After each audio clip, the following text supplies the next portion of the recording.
There's some ammo.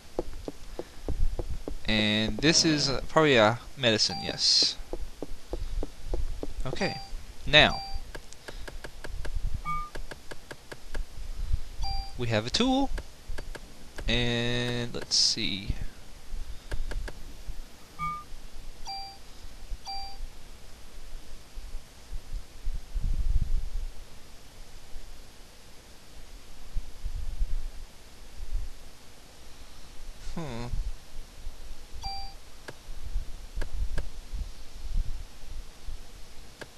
See, I can move the rate of fire over there onto this one.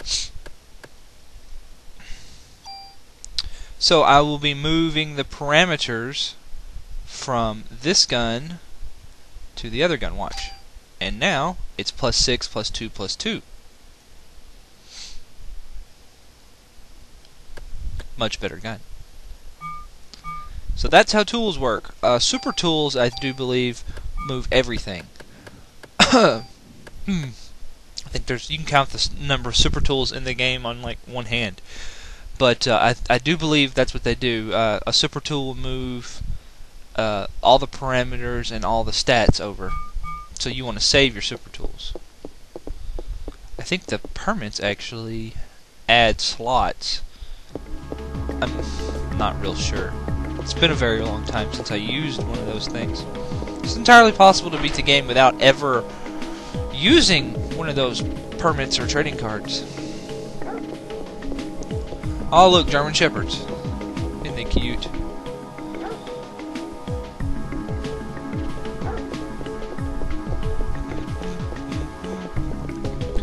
See, there might be some items. How much space do I have?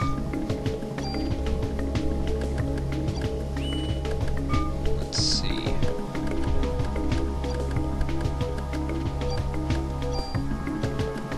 We'll do this.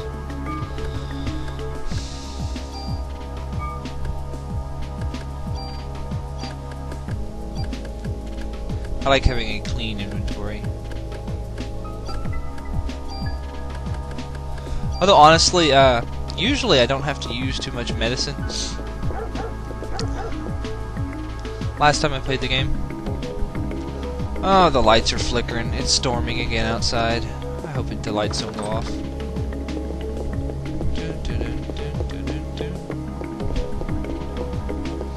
I never really have any trouble though with needing to use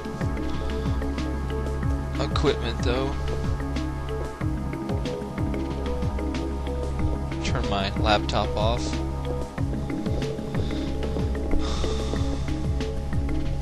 Oh look, a little boy. Let's go say hi.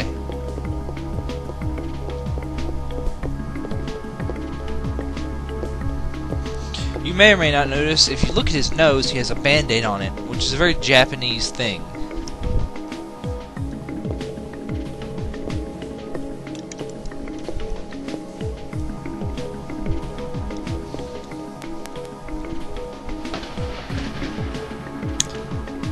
Huh. It's storming pretty bad. He is, of course, talking about the concert in Central Park that was mentioned briefly in Melissa's diary.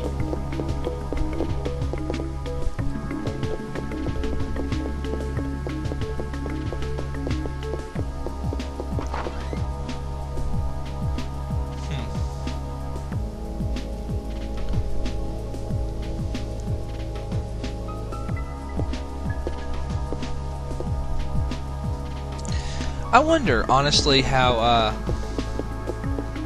really want to know how, he got, custody of his son. He must have had some sway with the judges.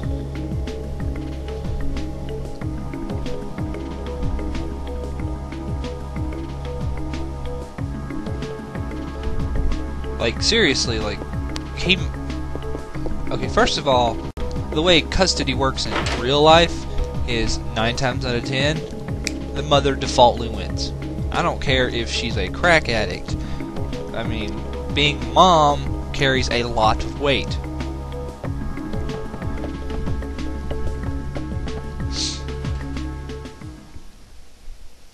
Number two, he's a cop. He's never home. And as far as you never hear anything about her being an unfit mother. So I'm actually assuming she would have been a better choice for custody, honestly. Press conference.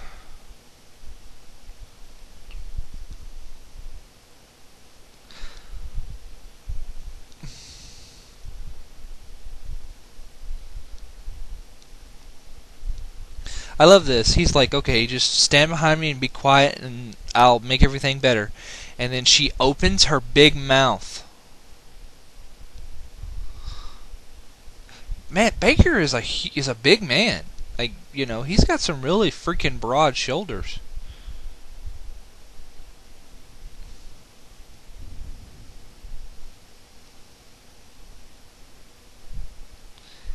Result of her quick thinking and training as an officer.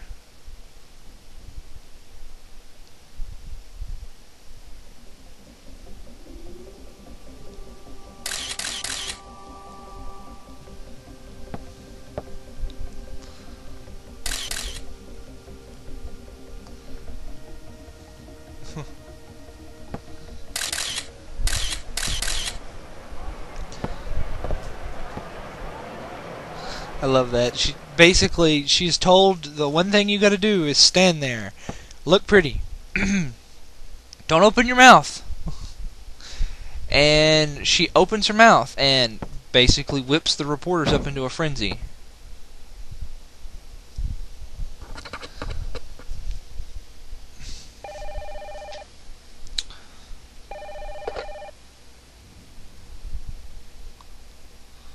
Let's see, Captain Baker.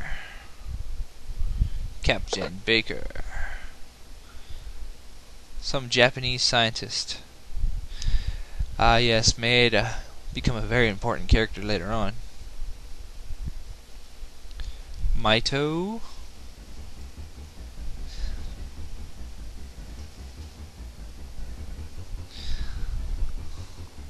Love Mr. Bald Cop over there, Mr.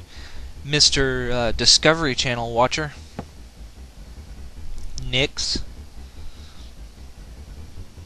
Some researcher. Guess where we're going? Lots of talking.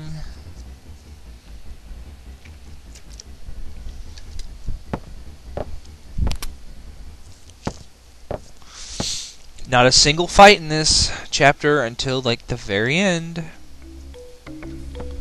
Come on, let's go. Ready to get this show on the road. You slow, fat man. Come on. With your cheap brown suit.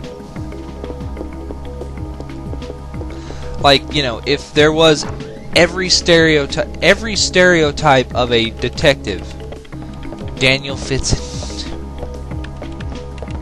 You can think of. He's like this weird mix of Danny Glover and just all kinds of... Actually, you can go back to Carnegie Hall, but there's nothing to do there. Now, look carefully at the front of the museum when it shows up. We're going to get a little cutscene here in the car again. First of all, they're in New York. Okay, there is no way in hell, even in a police car, they could go down the streets like that.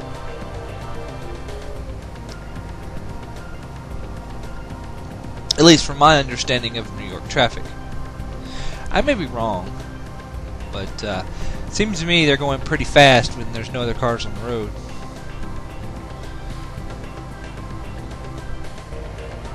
Actually, it's not that odd to have a PhD and be working in a museum.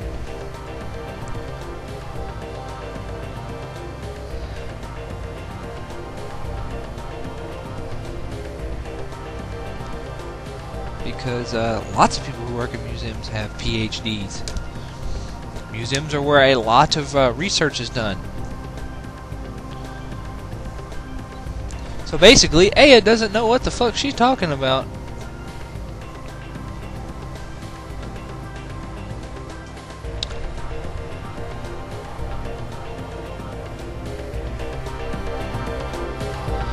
Little tidbits on Daniel there.